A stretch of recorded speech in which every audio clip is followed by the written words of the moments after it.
Hey everybody, it's Jeremy. Welcome back to Lucid's Tournament Game 7, where we are playing Helheim. This is turn 3. Jump into thing. Okay. Old Zeiss, god of Helheim. We have a proclamation from Abyssia. So, we have the Empire is mine, the Warlock. So apparently they waited on recruiting a Warlock before prophetizing. I'm not sure why, but sometimes maybe they just want like a better leader or something like that. We'll check, but I don't know if the Warlock is a better leader. We've got 2 battles. Holmania.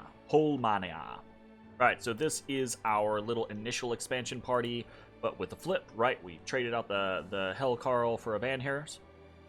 So the Van is up against some militia, some heavy infantry, a couple archers, and 3 commanders. All right, let's see how this goes. This should be pretty easily favorable.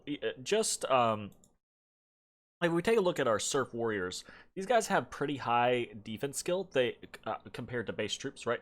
2 points above average. If you're looking at a actually militia or even less, right? They match heavy infantry, right? But so if you look at these guys, they basically have better stats than heavy infantry. I guess it's in defense, right? So they're harder to hit. The long and short of it is they're gonna butcher the militia, and that's just our Surf Warriors. But our actual Huskarls have significantly higher, right? Significantly higher defense, better attack skill.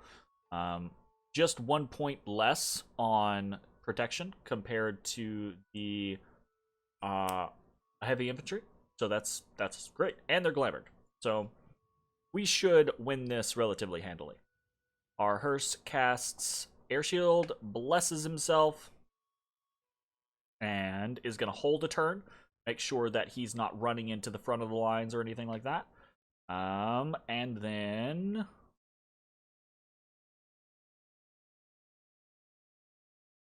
oof, on his way. That hold might not be necessary, but I kind of want I want the Huskarls in with him, not him first, because that's how you get your Van Heerses popped and then your whole army routed. So they come in, they cut, pretty easy peasy.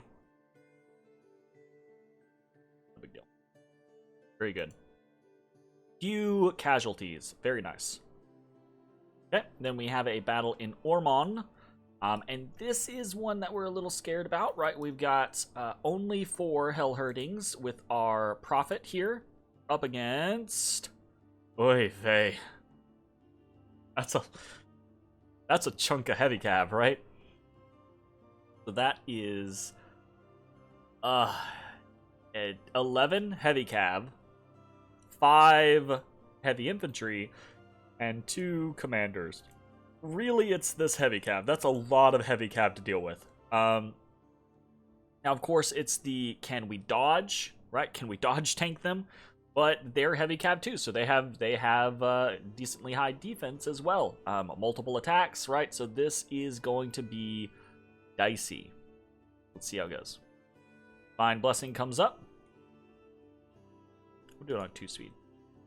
There's not a whole lot of action. Sermon of Courage comes out, and alright, so our Hellherdings ride out to meet the heavy cav, woefully outnumbered. Immediately we get a glamour popped.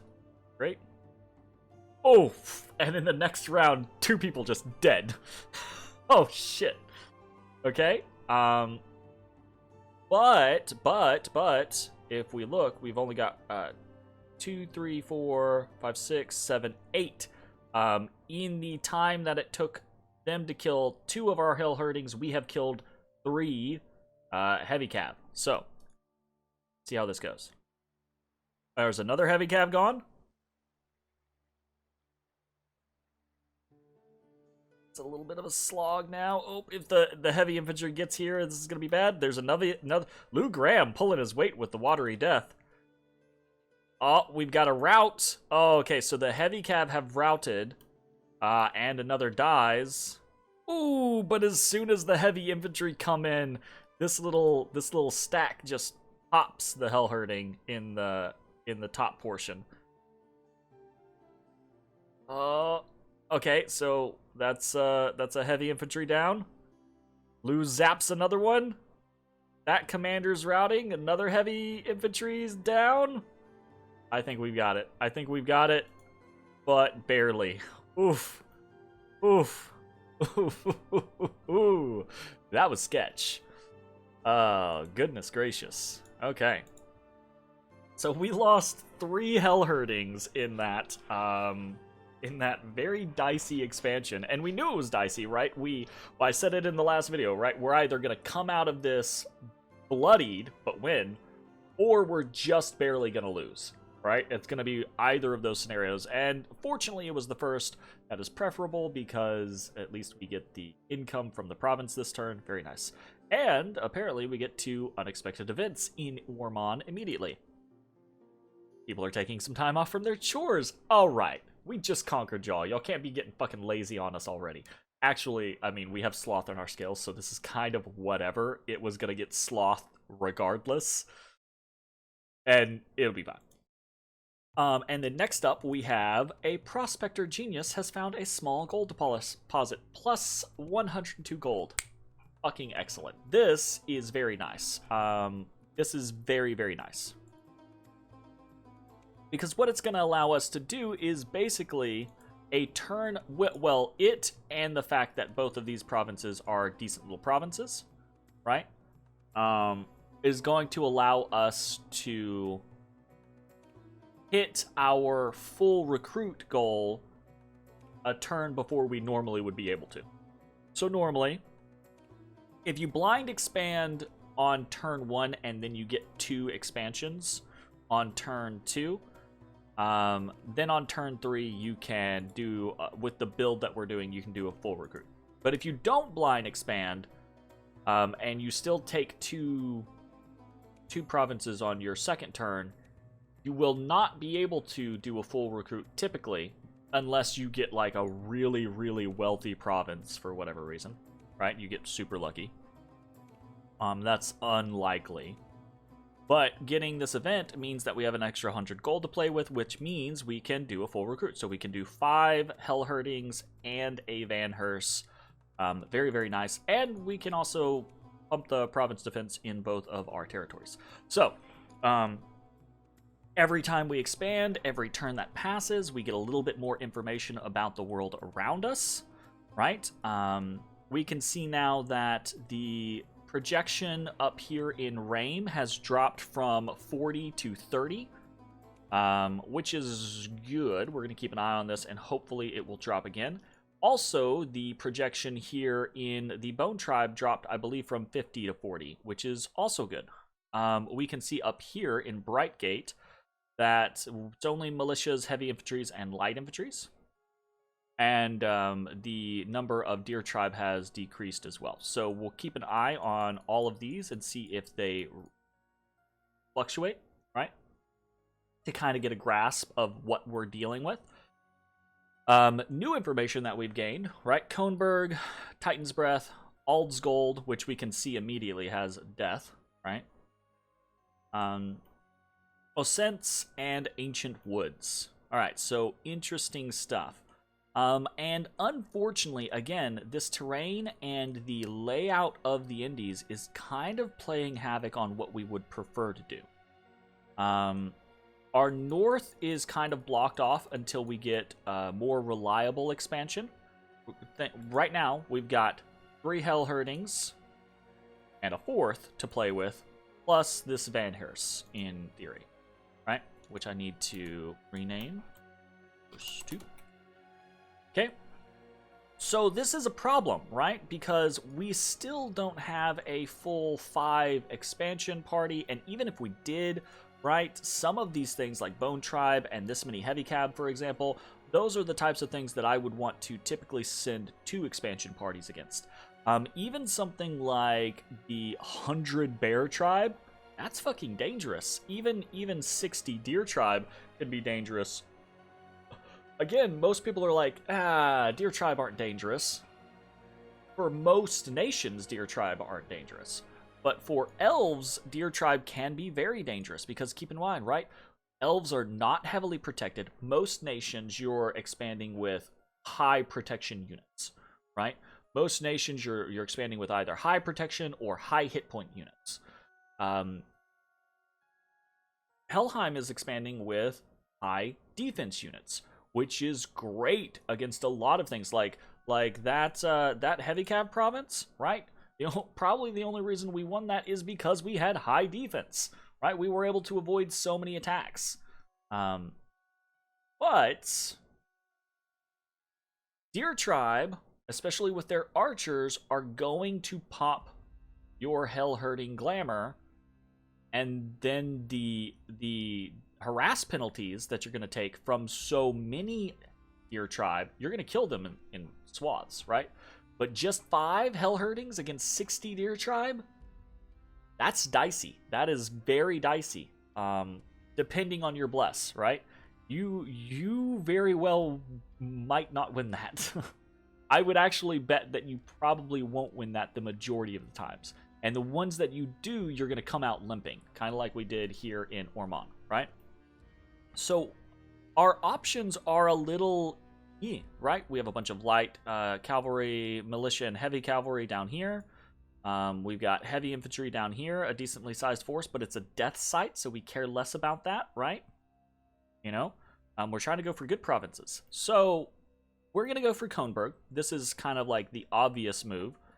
We're going to move Hers 1 with the starting army, which is still doing okay. Only lost 3 this round, so they should be able to take Kronberg. And this is a risky maneuver, right? Because once we go into Kronberg, right? Obviously, we want Kronberg. It's a farm. It's probably going to be a good location for us. But as far as expansion goes, this could be a very weird expansion path because then we only have one place that we can move to. Probably be able to move to 11 as well. But that's going to be dicey because of potential bumps, right? We've got a nation here. So they could have moved here this turn. They could move into this one next turn. They could be going for other things, etc., etc. So this whole path over this direction is weird because of the provinces that we can already see. 14 is an issue to the point to where we might have to... I try to avoid doing this too much because what I try to do with Helheim is I try to follow the paths that lay open to me, and you'll carve out these little sections, and then you fill in the sections, right? Rather than do like the ring around your cap, which keeps you constrained, or just do like the... Basically, it's kind of a tendril, right? We do the just follow the path of least resistance for the first several turns and see where it takes you, and then fill in all the stuff around you. So that's what we're doing with Kronberg, but it might leave us in a dangerous spot to not be able to move without combining armies. So we got to worry about that. And we have to combine armies this turn with Lugram and Hers 2 because we don't have any choice. And we might have to do that next turn as well. What I would assume is more likely to happen is next turn we might combine Lugram and Hers 1s and then send Hers 2 either site searching or back to base to pick up more units. And then probably this third Hers and the group of 5 Hellhurtings will go for something else on the table. Or we might combine the Hellhurtings to try to take on one of these big provinces to hopefully like open up some paths for us, because we're kind of getting into this weird situation where we don't have good expansion routes, and that's not good.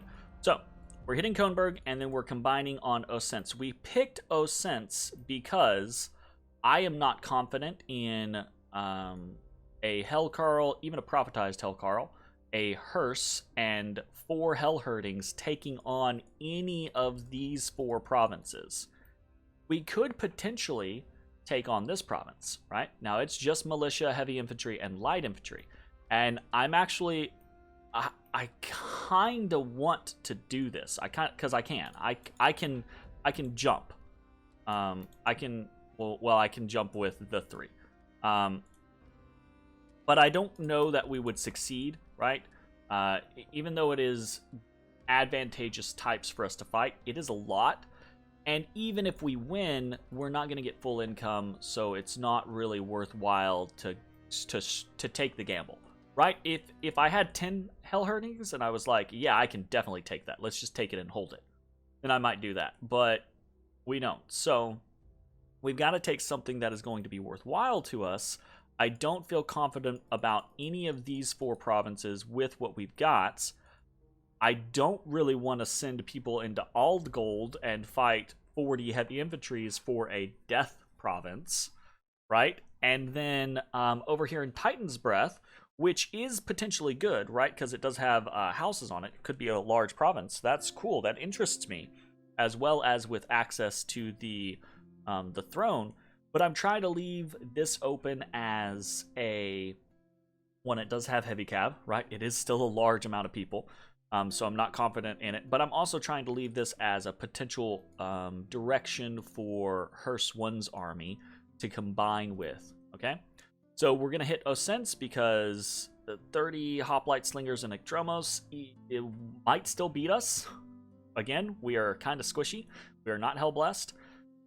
So this might, again, end up with a bloody nose. Or if we win, it might be a barely win.